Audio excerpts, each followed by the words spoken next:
മക്കയും പുണ്യഗേഹങ്ങളും തകർന്നു കാണാനാണ് ഹൂത്തികളും അവരുടെ കൂട്ടാളികളും ആഗ്രഹിക്കുന്നത്. ഇവരുടെ പ്രവർത്തനങ്ങൾ ഇസ്ലാമിനോട് ശത്രുത പുലർത്തുന്ന ജൂത തീവ്രവാദികളുടേത് സാദൃശ്യമുള്ളതാണെന്നും ഇതിനു മുമ്പ് അബ്രഹത്തും കഅബയ്ക്ക് നേരെ ഇറങ്ങിപ്പുറപ്പെട്ടയാളാണെന്നും മക്കയിലേക്ക് ഹൂത്തികൾ മിസൈൽ തൊടുത്തുവിട്ട സംഭവം സൂചിപ്പിച്ച് അദ്ദേഹം പറഞ്ഞു.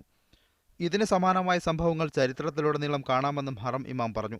ഇസ്ലാമിനോട് ശത്രുത പുലർത്തിവരുന്ന ജൂത തീവ്രവാദികൾ ഇപ്പോഴും ഫലസ്തീനിലെ മസ്ജിദുൽ അക്സയിൽ നശീകരണ പ്രവർത്തനങ്ങളും ആക്രമണങ്ങളും നടത്തിക്കൊണ്ടിരിക്കുന്നു.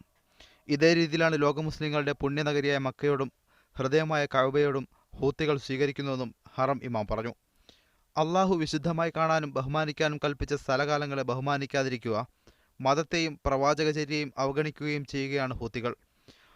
വിശുദ്ധ മാസങ്ങളെയും മക്ക മദീന എന്ന പുണ്യസ്ഥലങ്ങളെയും ബഹുമാനിക്കാനും സ്നേഹിക്കാനും പ്രവാചകൻ പഠിപ്പിച്ചു. ഇതിന് എതിർ പ്രവർത്തിക്കുകയാണ് ഹൂത്തി വിഭാഗമെന്നും ഹറം ഇമാം തന്റെ ജുമാ പ്രസംഗത്തിൽ പറഞ്ഞു. Moosakutty Vettikkattiri, media 1, Jeddah.